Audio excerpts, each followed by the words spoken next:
Hey guys, welcome to my new blog. তো আজকে একটা নতুন ভিডিও নিয়ে চলে এলাম। আজকে আমরা একটু যাব ঘুরতে দীঘা। তো আমি সোজা কালকে কলকাতা থেকে এসেছিলাম, তো রাত 10টা বেজে গেছিলো, তাই আমি সোজা আমার শ্বশুর বাড়িতেই চলে গেছিলাম। তো ওখান থেকে হয়েই আজকে আমরা দীঘা ঘুরতে যাচ্ছি।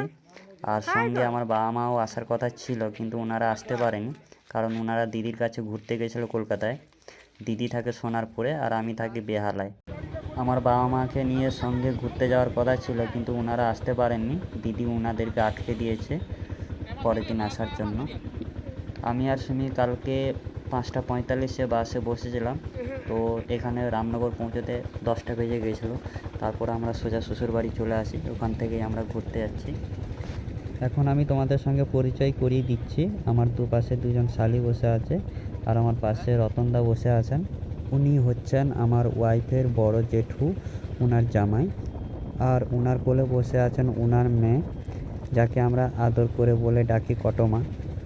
সবার সঙ্গে গল্প করতে করতে এখন আমরা চলে এসেছি দীঘার গেটের কাছে, বিশ্ববাংলা গেটের কাছে। তো এখন আমরা গেটটা পেরোবো। এখন আমরা ভ্যান থেকে নেমেই আমরা ওল্ড দীঘার দিকে হাঁটতে থাকবো। আর তোমরা সবাই দেখতে পাচ্ছ কত লোক, প্রচুর লোক হয়েছে এখানে। আজকে আমরা এখন বর্তমান ওল্ড দীঘাতেই আছি, আর ওল্ড দীঘাতে এত লোক হয়েছে যে তোমরা ক্যামেরাতে দেখেই বুঝতে পারছো। তো আমরা তো নিউ দীঘাতে এখনও যাইনি। নিউ দীঘাতে এর থেকে আরও লোক বেশি হয়, আরও লোক বেশি জমাট বাঁধে, কারণ ওখানে স্নানের জায়গাটা খুবই সুন্দর। বছরে এই একটা দিন, মকর সংক্রান্তির দিনে পুণ্য স্নানের জন্য গঙ্গাসাগরে জমাট বাঁধে। তার মধ্যে রয়েছে দীঘা। এখানেও প্রচুর লোক পুণ্য স্নানের তীর্থের জন্য এসেছেন। এখন স্নানের জন্য অনেকেই নেমে পড়েছেন, অনেকেও স্নান করতেও যাচ্ছেন পুণ্য স্নান করার জন্য। আমরাও একটা নির্দিষ্ট জায়গা খুঁজছি যেখানে আমরা ভালোভাবে স্নান করতে পারি। আমাদের সঙ্গে যতজন গিয়েছিল তার মধ্যে 4 থেকে 5 জন ওনারা স্নান করেছে। তো তার মধ্যে আমার ওয়াইফ এখানে স্নান করছে, সঙ্গে আমার একজন ছোট শালি আছে। আর আমি স্নান করতেই নামিনি, কারণ আমি বাড়ি থেকেই স্নান করে গিয়েছিলাম। এই হচ্ছে আমার বড় শালি, দেখতে পাচ্ছ এখানে ফটোশ্যুট করছে। বিগত বছরের ন্যায় এই বছরও প্রাথমিক আমরা আজকে মকর সংক্রান্তি উপলক্ষে আমরা আজকে দীঘাতে এসেছি ঘুরতে। পর্যন্ত আমাদের শালি খোলা থাকবে। মেলা চলাকালীন পর্যন্ত আপনারা মেলায় প্রবেশ করছেন। আপনাদের ছোট ছোট ছেলে মেয়েদের আপনারা করবেন না, যারা এখনো সমুদ্রে স্নান করতে নামছেন কবলের বেশি জলে নামবেন না, মোটরসাইকেলে উঠবেন না। লোকে যাওয়া সত্ত্বে পিছন দিকে রাখুন, আমার আরেকটা দিকে রাখুন, ক্যাম্পের পিছন দিকে। আমার ছোট শালি, একে যদি কারোর পছন্দ হয় তাহলে কমেন্ট করে জানাবে। আপনারা চলে আসুন আমাদের। কেমন লাগছে দীঘা এসে? হ্যাঁ, খুব ভালো। মানে কতটা ভালো? এতটা ভালো।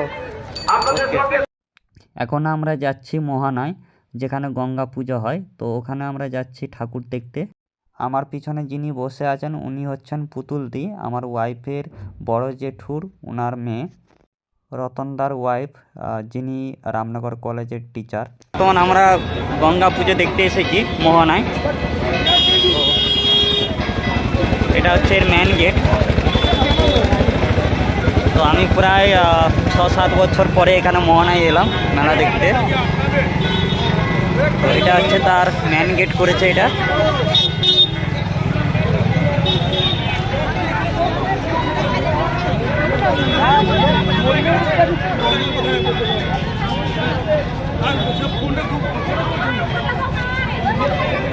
খুব সুন্দর করে সাজিয়েছে।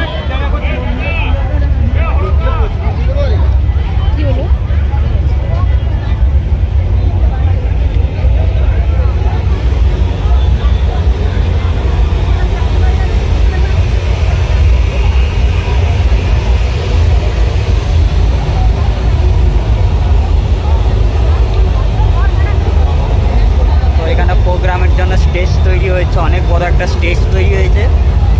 তো আজকে সম্ভবত কিছু একটা প্রোগ্রাম আছে। স্টেজটাকে ভালো করে খুব সুন্দর করে সাজিয়েছে।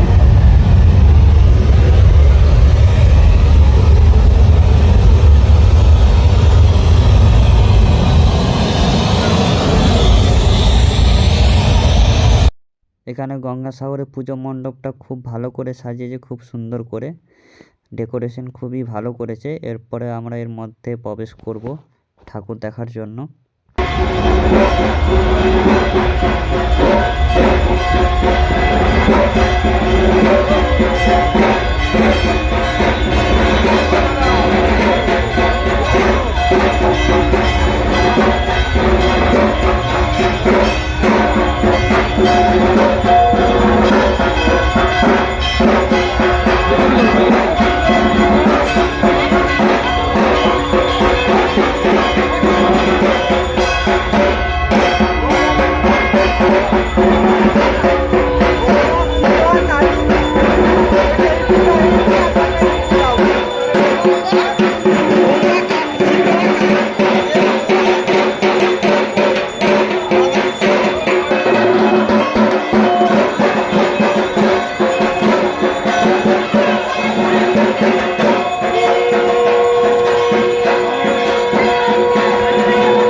তো ফ্রেন্ডস, আজকের ব্লগ এইটুকুই। যদি ভিডিওটি ভালো লাগে তাহলে লাইক, কমেন্ট অ্যান্ড শেয়ার করে দিও।